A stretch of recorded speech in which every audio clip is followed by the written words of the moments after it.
बिस्मिल्लाहिर्रहमानिर्रहीम। अस्सलाम वालेकुम। मैं हूँ मारिया चौधरी।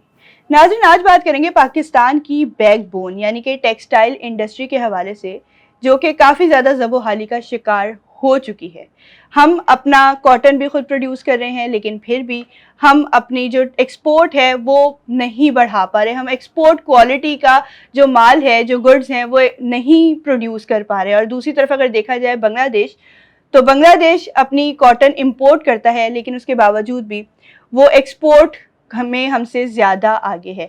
आखिर क्या वजूहात है कि इंटरनेशनल बायर पाकिस्तान की बजाय बांग्लादेश, इंडिया या चाइना को प्रेफर करता है? क्या यहाँ पर सियासी सूरत हाल ऐसी है, या क्या ऐसे फैक्टर्स हैं जो उनको इस बात के अगेंस्ट करते हैं कि वो पाकिस्तान से एक्सपोर्ट ना करें?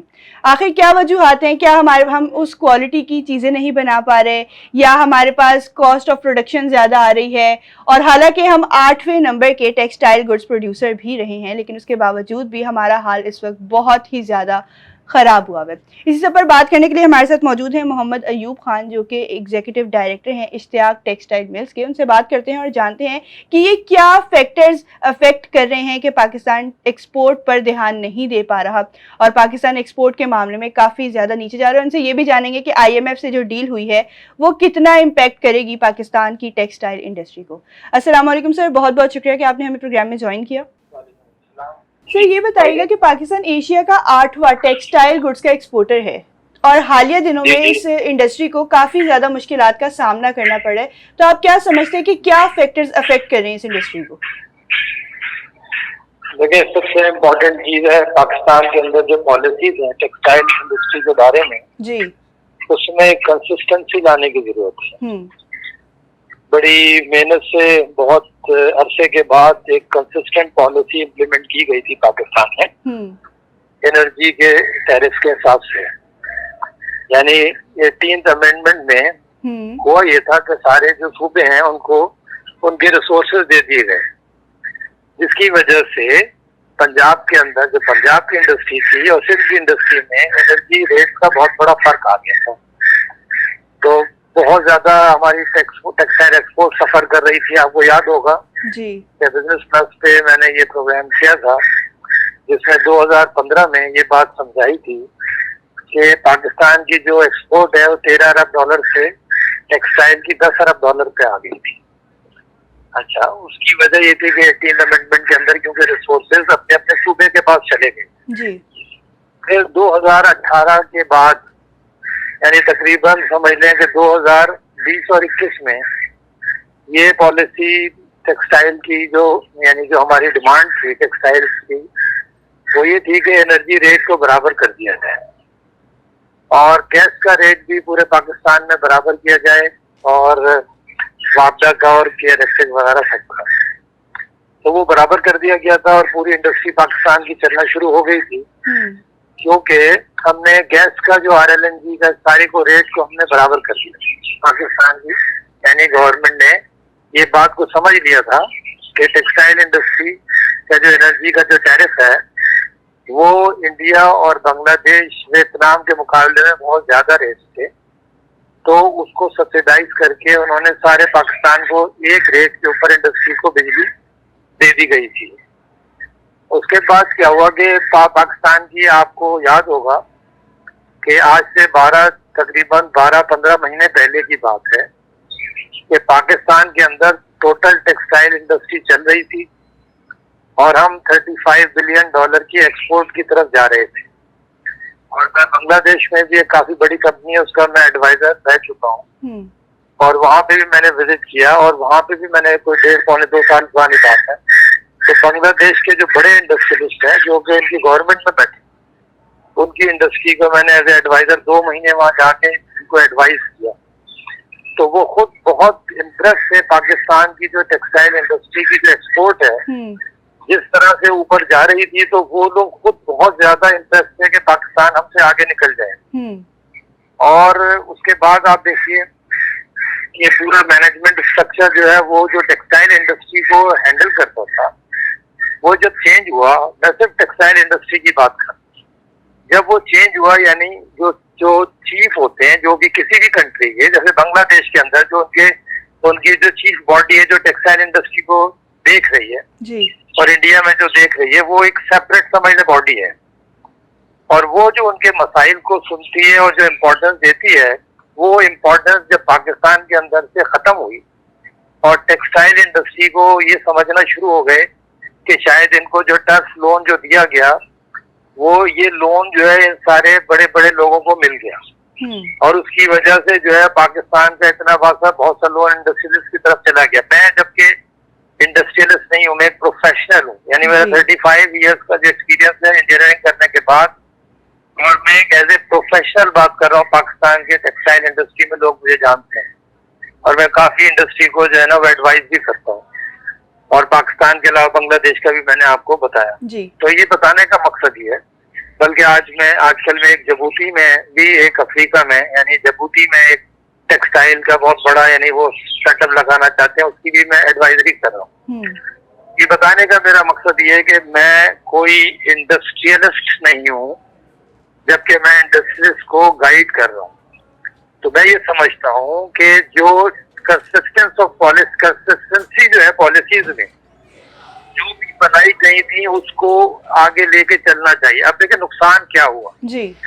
नुकसान ये हुआ इस टाइम के तकरीबन 40% जो टेक्सटाइल इंडस्ट्री है हमारी, यानी जो यानी यार्न प्रोड्यूस करती है, स्पिनिंग इंडस्ट्री और वीविंग ग्रे फैब्रिक जो बनाती जी, वो 40% बंद हो चुकी है। ऐसा ही है। यानी 40% बंद होने का मतलब है कि तकरीबन 60-70 लाख जो लोग हैं उनकी जॉब्स हैं वो चली गई। आप किसी एक आम रिपोर्टर को भेजें एक किसी भी इंडस्ट्रियल एरिया में, और वो जाके वहाँ शॉप से जाके पूछ ले कि उनकी जो सेल है वो कितनी नीचे आ गई।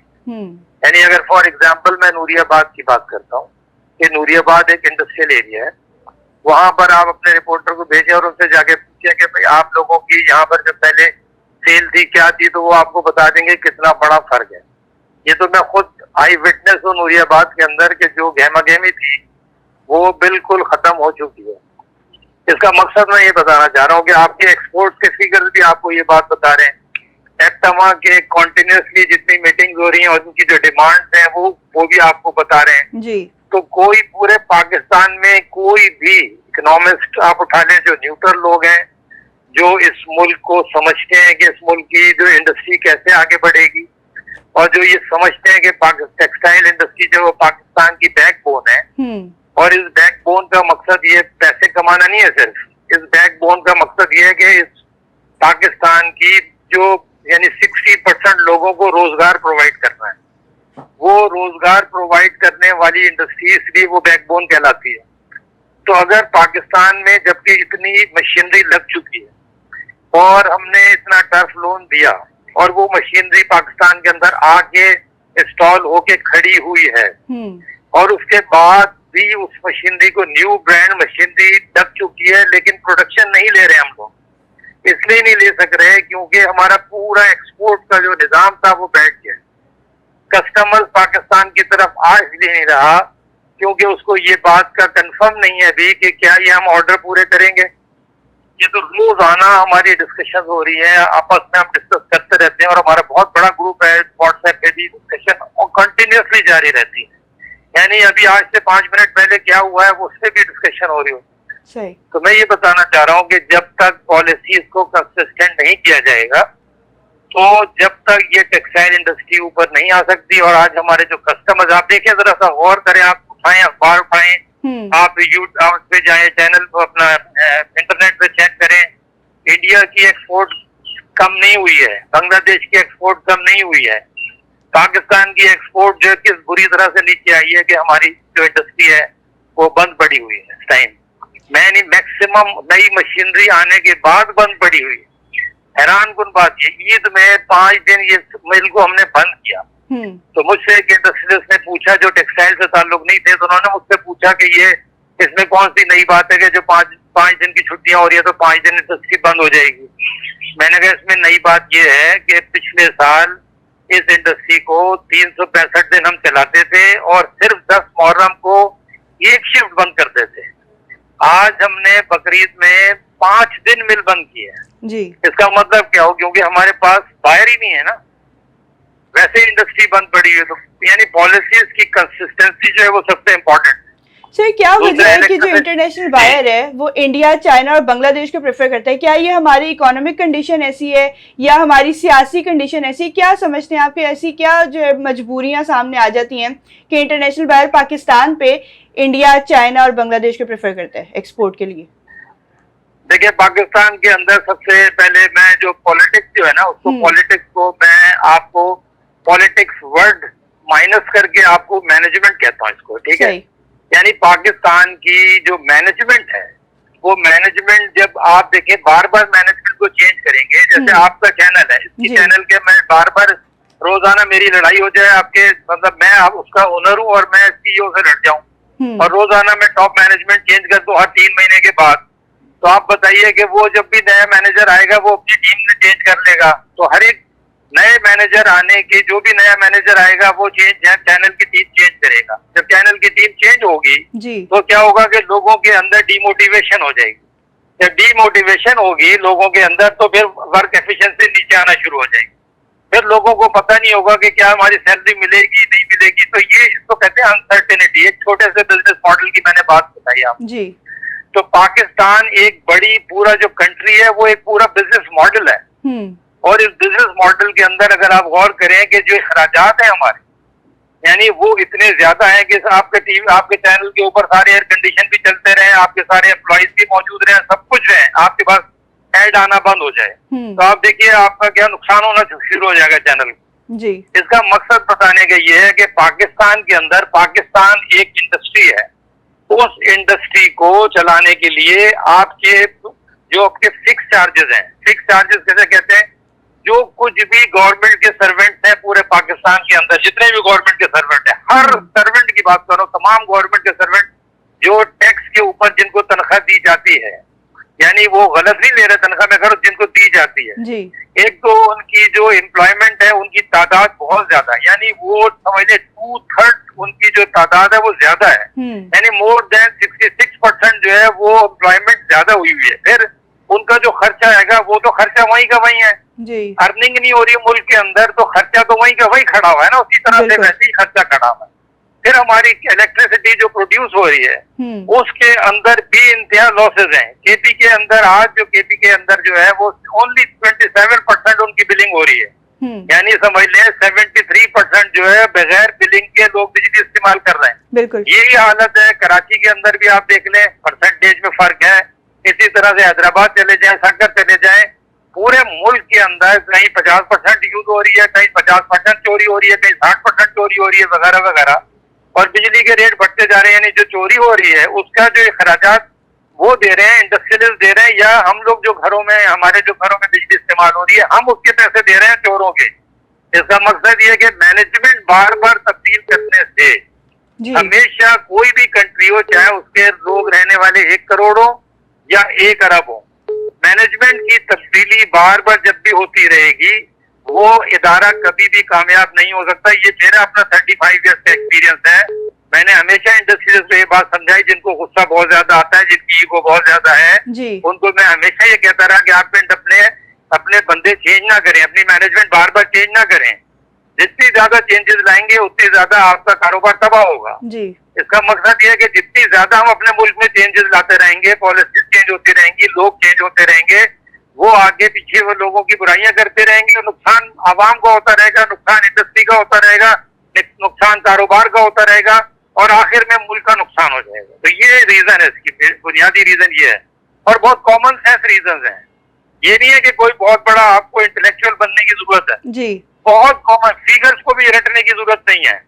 बगैर फिगर्स रटे हुए आप ये बात समझ सकते हैं कि हमारा मुल्क जो है वो एक, समझ लें, एक कारोबार है, ये बिजनेस है। पाकिस्तान एक प्राइवेट कंपनी है, उस प्राइवेट कंपनी को चलाने के लिए आपको बिल्कुल वही सोच लेकर आनी पड़ेगी जो डंकिन डोनट वाले चला रहे हैं, जो मैकडोनल्ड वाले चला रहे हैं, जो दुनिया की बड़ी बड़ी मल्टीनेशनल कंपनी चला रही है, जो एप्पल चला रही है, वही आपको सोच इम्प्लीमेंट करनी पड़ेगी अपने एम्प्लॉइज के लिए। यानी हमारे एम्प्लॉइज जो है हमारे मुल्क की आवाम है, हमें उनके दिलों को जीतना पड़ेगा। अगर हम अपने मुल्क की आवाम के दिलों को जीतेंगे नहीं तो हमारे मुल्क के अंदर कभी भी, समझ ले, इम्प्रूवमेंट नहीं हो सकती, कभी भी हमारा मुल्क प्रॉफिटेबल नहीं हो सकता।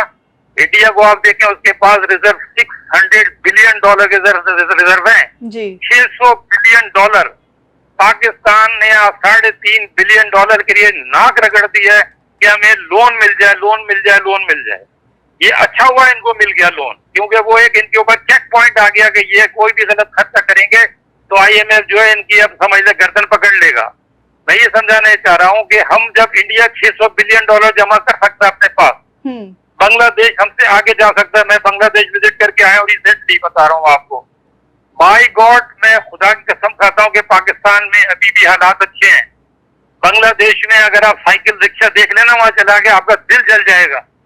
इतनी गुर्बत है कि आप सोच नहीं सकते। फिगर्स को अपनी मत देखें आप, ये बांग्लादेश की फिगर्स। बांग्लादेश ने अपने अखराजात को इतना कम किया हुआ है कि उनके पास बाइंग पावर ही नहीं है। उनकी खवातीन 70% खवातीन जो है उनकी गारमेंट फैक्ट्रियों में बैठी हुई है, और गारमेंट फैक्ट्री की एक सिलाई मशीन को चलाने के लिए सिर्फ 2 महीने की ट्रेनिंग चाहिए।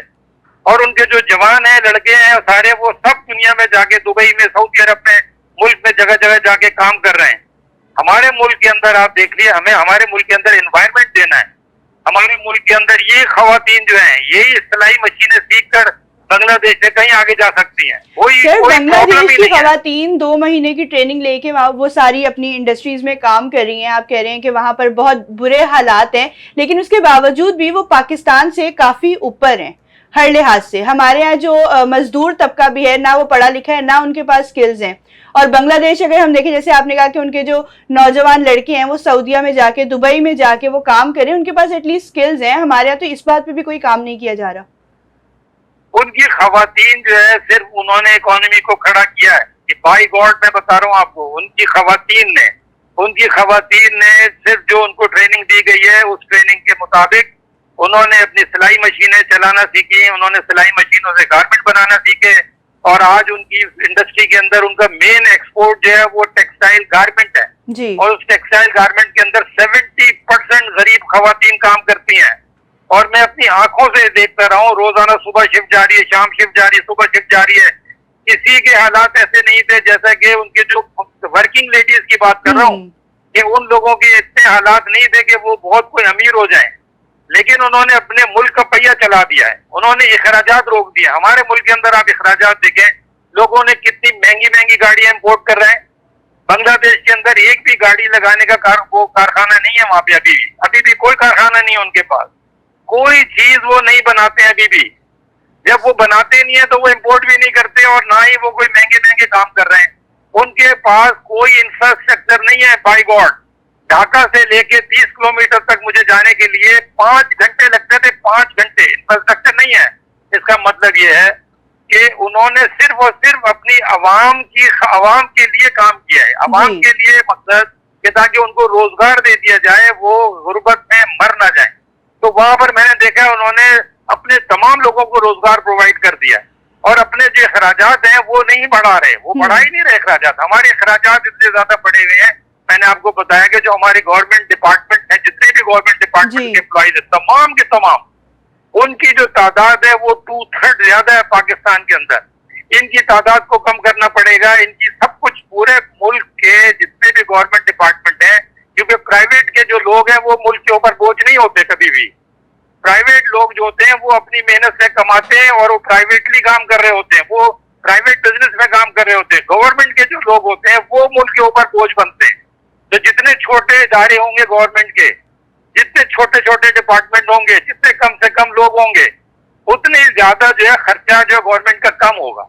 जितनी इंपोर्ट कम होगी, हमारे यहाँ तो गाड़ियां देखिए महंगी महंगी इंपोर्ट कर रहे हैं। हमारे यहाँ तो जो गाड़ियों की प्राइसें आप देख लें कितनी हाई जा चुकी हैं जी। हमारा तो डॉलर हमारे हाथ में ही नहीं है।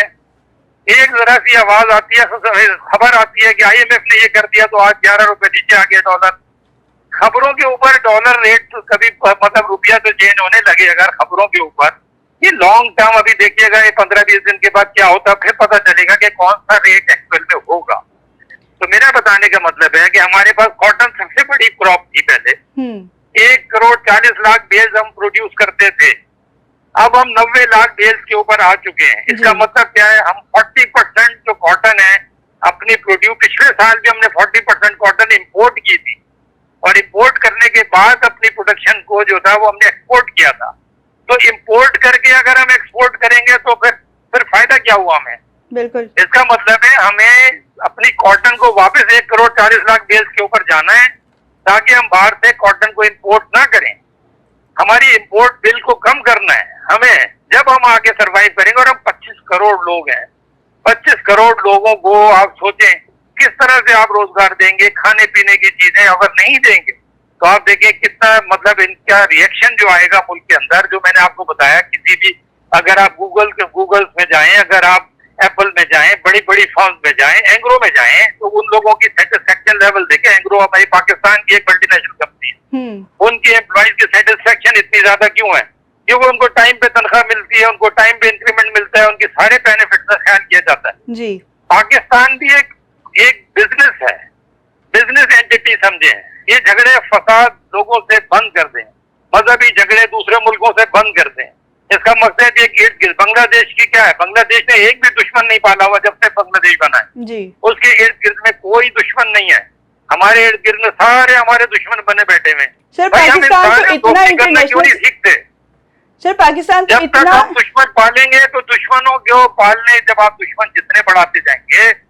मैं कराची में रहता हूँ, अगर मैं दुश्मनी बढ़ाता चला जाऊंगा तो मुझे सिक्योरिटी गार्ड बढ़ाने पड़ेंगे जी।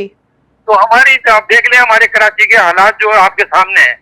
जब जितनी दुश्मनी बढ़ती जाती है उतने गार्ड बढ़ते चले जाते हैं। वीगो में आप देखिए कितनी वीगोज घूम रही है, 4-4 गार्ड बैठे हुए होते, प्राइवेट लोगों ने गार्ड बैठाए होते हैं, घरों पे गार्ड खड़े हुए।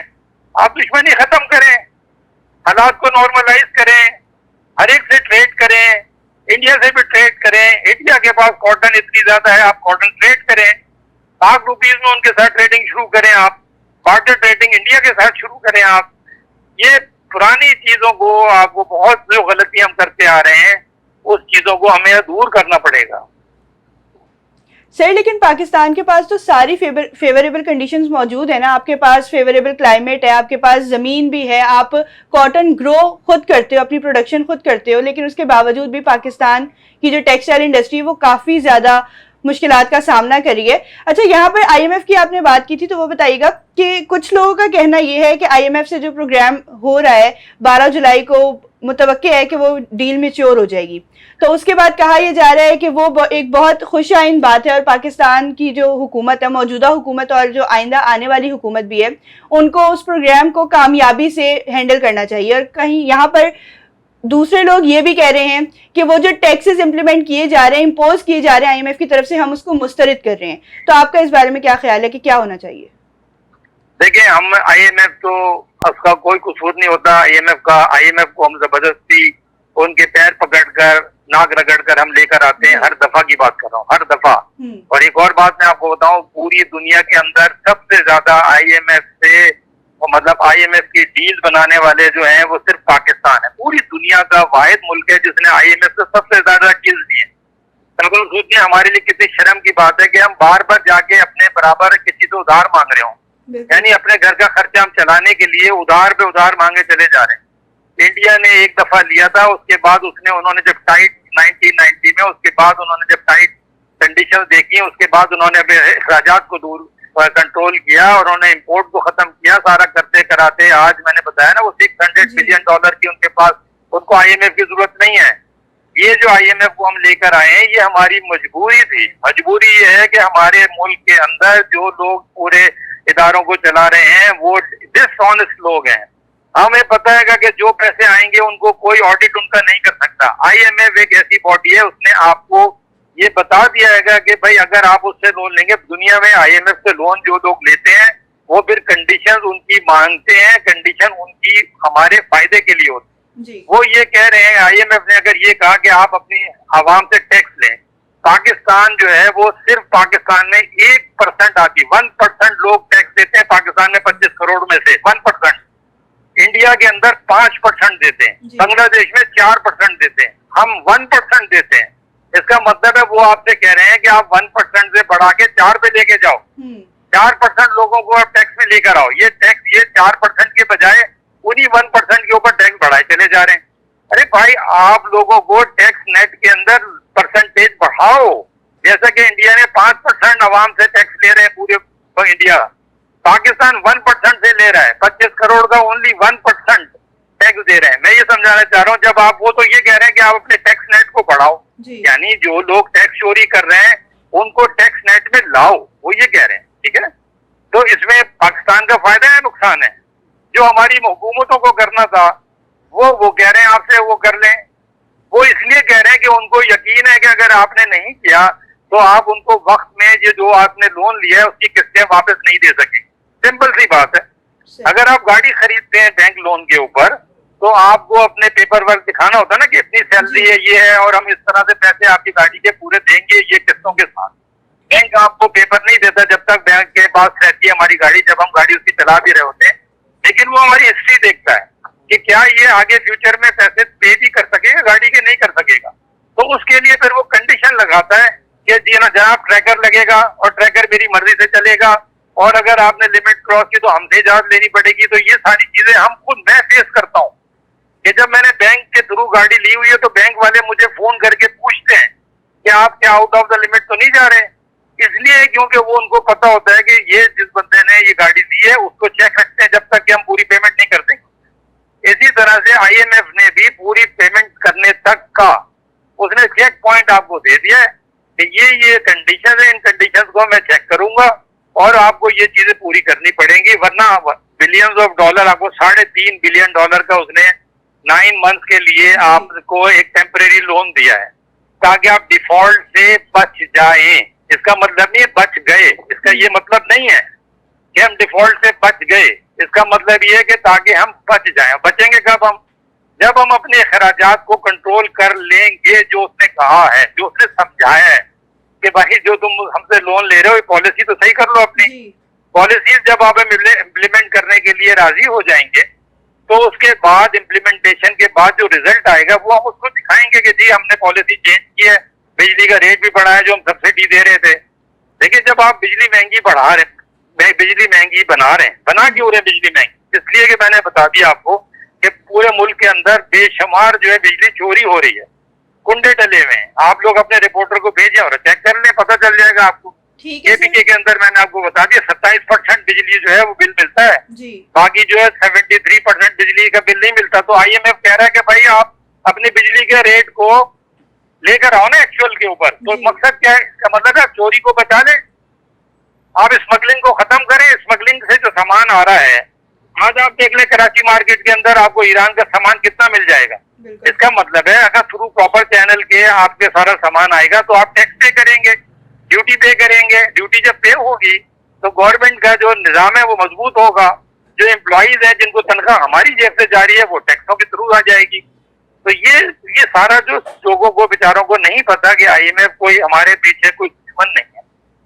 IMF तो हमें दे ही नहीं रहा था लोन, हम उसके पीछे जा रहे थे कि नहीं हमें चाहिए, और अगर IMF हमें ना देता तो वर्ल्ड बैंक भी नहीं देता, दुबई इस्लामी भी नहीं देता, इस्लामिक बैंक भी नहीं देता, दूसरे बैंक भी नहीं देते, सऊदीया भी नहीं देता, क्योंकि उनको पता है कि हम तो ये चीजें इम्प्लीमेंट नहीं करा सकते इससे। IMF करा सकता है इनसे, हम नहीं करा सकते, इसलिए वो लोग लोन नहीं दे रहे थे। पिछले आप देखते 9-10 महीने से मुल्क में हम लोन के पीछे भाग रहे हैं, वो लोन हमें नहीं दे रहे, क्योंकि उनको पता है ये वो मुल्क है जो ऑर्गेनाइज्ड नहीं है। ये तो सब जानते हैं हमारे मुल्क में ऑर्गेनाइजेशन नाम की चीज ही नहीं है। जिसका आप अगर किसी मुल्क को देखना चाहते हैं उसके ट्रैफिक को देख। हम जब गाड़ी चलाते हैं तो ट्रैफिक का क्या हाल है, देखिए कोई कहाँ से निकल कर आ जाएगा, कहाँ से निकल। दुबई में क्यों नहीं ऐसा हो सकता? USA में क्यों नहीं हो सकता? कनाडा में क्यों नहीं हो सकता? यूरोप में क्यों नहीं हो सकता? हमारे मुल्क में तो बगैर जो अपना सिग्नल्स है उसका भी ख्याल नहीं किया जाता। इसका मतलब है कि जो इदारा ट्रैफिक को कंट्रोल करता है वो इदारा अपना काम नहीं कर रहा। बिल्कुल इसी तरह से सारे इदारे यही हैं। बस सर बहुत बहुत शुक्रिया कि आपने हमें प्रोग्राम में ज्वाइन किया। नाज़रीन, ये था हमारा आज का प्रोग्राम जिसमें हमने बात की टेक्सटाइल इंडस्ट्री के हवाले से, जिसको कहा जाता है कि पाकिस्तान की बैकबोन है, लेकिन ये बैकबोन ही काम नहीं कर रही, तो पाकिस्तान कैसे अपने पैरों पर खड़ा हो सकेगा। अगर कंपैरेटिवली बात की जाए बांग्लादेश की, तो बांग्लादेश ना ही कॉटन प्रोड्यूस करता है, लेकिन पाकिस्तान कॉटन प्रोड्यूस करता है, लेकिन उसके बावजूद भी पाकिस्तान की टेक्सटाइल इंडस्ट्री बहुत बुरे हालात में है। और दूसरी तरफ बांग्लादेश, जहां पर इंफ्रास्ट्रक्चर नहीं है, जहां पर लोग लग्जरी लाइफस्टाइल मेंटेन नहीं रखते, लेकिन फिर भी वो हमसे ज़्यादा आगे है, और हमसे ही आज़ाद होने के बाद वो हमसे ज़्यादा आगे है। तो पाकिस्तान में ऐसी क्या वजूहात हैं आखिर कि लोग इसको मेंटेन नहीं कर पा रहे, मैनेजमेंट प्रॉपरली वर्क नहीं कर पा रही। हालांकि सारे फेवरेबल कंडीशंस हैं हमारे पास एनवायरनमेंट है, हमारे पास कॉटन प्रोड्यूस करने के लिए ज़मीन वैसी है, हमारे पास प्रोडक्शन भी हो रही है, लेकिन उसके बावजूद भी हम तरक्की नहीं कर पा रहे। सारा कुछ होने के बावजूद भी पाकिस्तान किसी सूरत तरक्की नहीं कर पा रहा। और अब IMF ने भी अपना जो है दे दिया है, जो प्रोग्राम उनसे हम डील करना चाह रहे थे, 12 जुलाई तक वो डील मैच्योर भी हो जाएगी। और कहा यह जा रहा है, कुछ लोग कह रहे हैं कि वो जो डील है वो बहुत अच्छी चीज़ है, पाकिस्तान इससे खुशाइंद होगा, लेकिन कुछ लोगों का ये भी कहना है कि टैक्सेस बहुत बढ़ाए जा रहे हैं और हम उन टैक्सेस को मुस्तरद कर रहे हैं। आखिर ये क्या मामला चल रही है, अपने ही मुल्क में किस बात की नूरा कुश्ती चल रही है। अब उम्मीद ये कर सकते हैं कि आइंदा दिनों में पाकिस्तान इन सारी चीज़ों को कोप अप कर लेगा, ओवरकम कर लेगा इन सारे हालात पर, और पाकिस्तान बेहतरी की तरफ जा सकेगा। और इसी दुआ के साथ कि पाकिस्तान आइंदा दिनों में हमें हंसता खेलता तरक्की करता हुआ नजर आएगा। इसी के साथ मुझे दीजिए इजाज़त। अल्लाह निगहबान। ताज़ा तरीन खबरें, तहकीकाती रिपोर्ट्स और स्टॉक मार्केट के हालात, खेलों की खबरें, शोबिज़ और सोशल मीडिया ट्रेंड्स, सिर्फ एक क्लिक की दूरी पर। MM न्यूज़ की एप्लीकेशन डाउनलोड करें और बाखबर रहें।